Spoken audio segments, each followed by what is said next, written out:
So before I start talking about postnatal depression, which is a big topic, I want you to grab a cup of tea. As you can see, I've got a cup of tea here with my mug, a bit of chamomile tea. Grab a cup of tea, get comfy on your sofa or on your bed or wherever, and just join me, because this topic is huge. It's not a topic that we always talk about, and I just want us to feel comfortable, and I want you to just take this as a conversation, because it's not always easy to talk about. So this is helping me talk about it as well.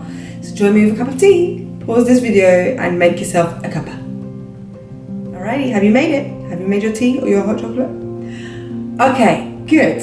So, now I specifically use these tools because I was told by specialists all around me that I am very prone and more at risk, high risk of getting postnatal depression. And that's because basically, without going into it too much in this video, about 2 years ago, I had what's called a psychotic episode where I became extremely unwell, like it was almost life-threatening. And because of that, I was then referred to the mental health team once it was confirmed that I was pregnant, and they just oversaw my pregnancy just to make sure that everything was going smoothly, and they had a contingency plan in case I did end up with postnatal depression. Now, during that period when I was being referred to them and sort of under their belt, I did feel a bit of pessimism around me. I felt like, come on, just because I was unwell 2 years ago doesn't mean I'm gonna have postnatal depression. But I did really appreciate the support that I gained, but that gave me the motivation to find the tools that would work for me and that I feel could work for you to prohibit the chances of me and to prevent me developing postnatal depression. And I feel that it's helped me so much. So I'm going to share them with you today. But just as a quick disclaimer, I am not a professional in the health team, or health department, or health profession in any way. I'm just talking from a mother to another mother, a parent to another parent, and just sharing my experience and what's worked for me and what could have worked for you. And also let me know in the comments below if you want me to branch out and talk more about postnatal depression. And also, if any questions come up as I share these essential tools with you, do leave them in the comments below and I will answer them. Alrighty, so what are these essential tools? Well, before I go into them, I need to give you a little bit of background of what postnatal depression is, right? Well, obviously the word depression does trigger the definition for you. I'm sure you've got a good idea of what depression means. It essentially means that it's an emotional condition whereby a mum, as ourselves, shortly after having a baby or even during pregnancy, we just feel extremely low. We feel very unhappy, very unsettled, very overwhelmed, and it's hard for us to get out of that cloud, and it can last a very long time.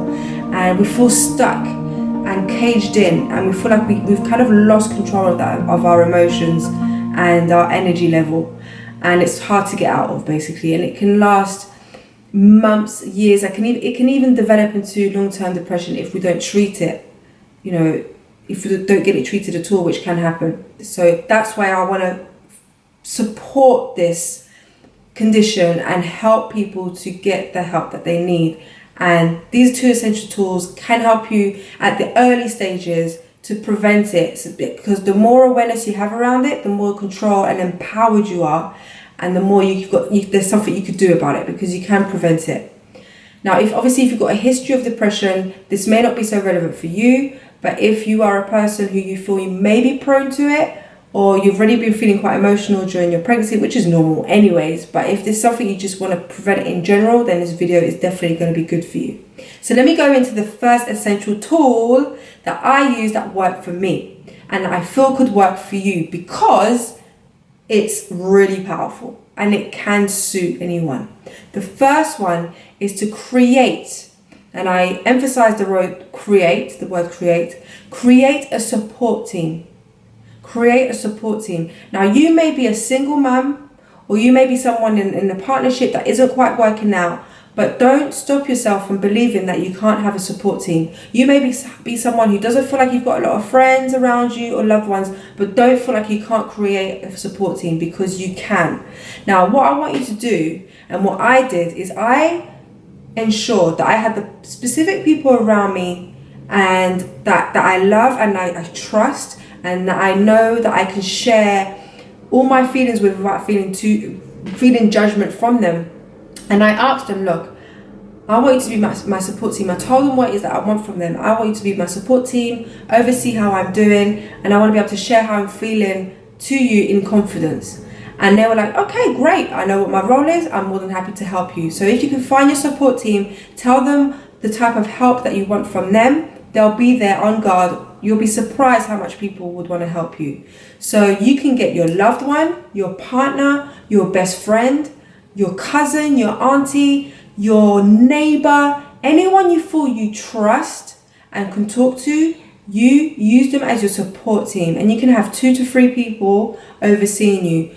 And say, for example, you've got a friend, a best friend, get them to come to your house often whilst the baby's here to help you out, get them to visit. If they live far or in a different country, do video calls, do whatever it is you need to do. But the most important thing, once you've created your support team, I want you to share exactly how you're feeling to them.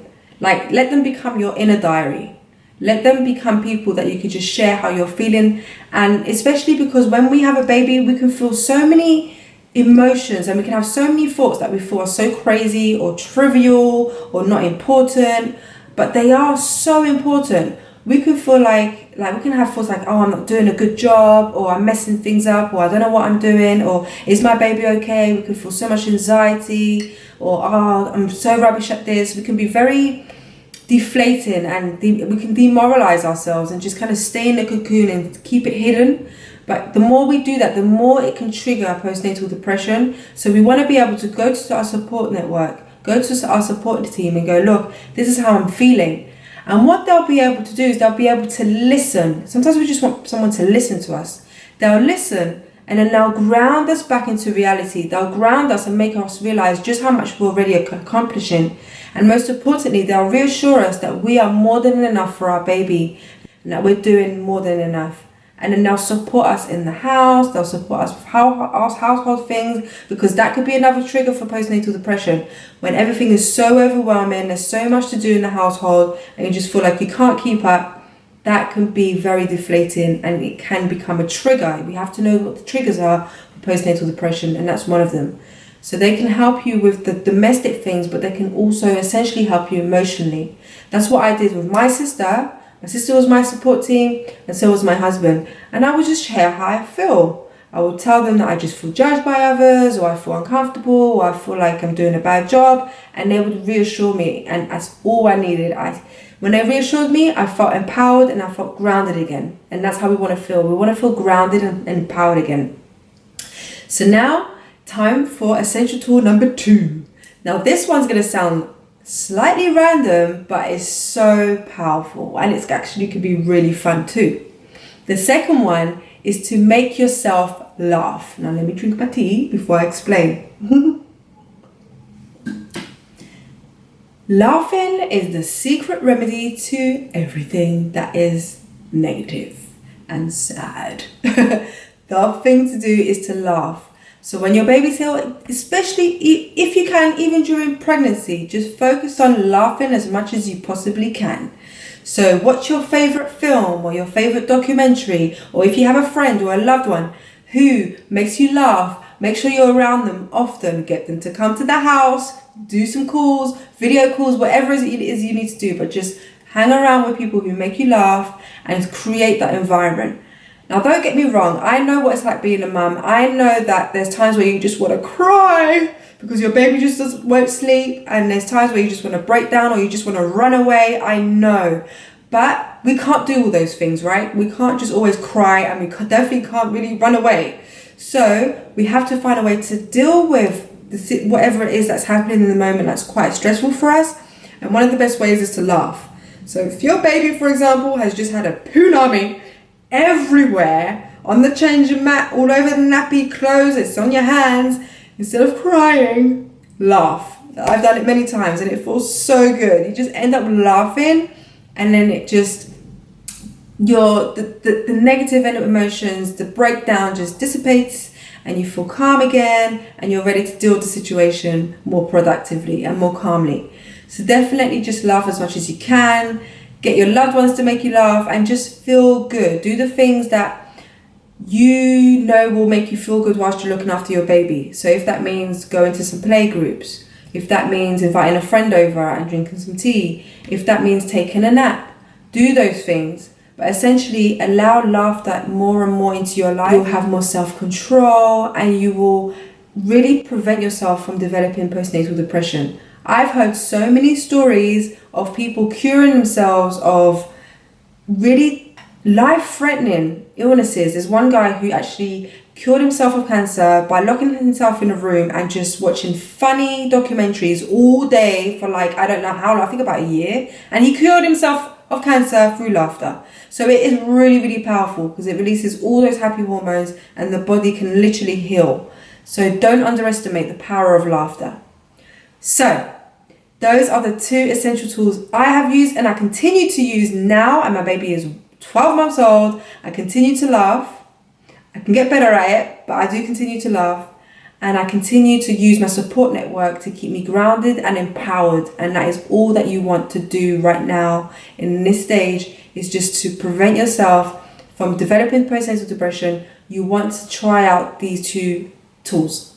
So leave a comment below, type in Boss Mum if you know you're going to use these tools, and when you do, share them. Share how it's been helping you so far. We need to share our experiences of this topic because we don't talk about it enough, yet we all go through some element of it. So many women, over 60%, between 60 and 80% of women experience the baby blues. I experienced it, and so many as well experience, I think 1 in every 10 mums experiences postnatal depression, and some of them go untreated. So we really need to raise awareness about this. So leave your comments below, leave your questions, and let's share.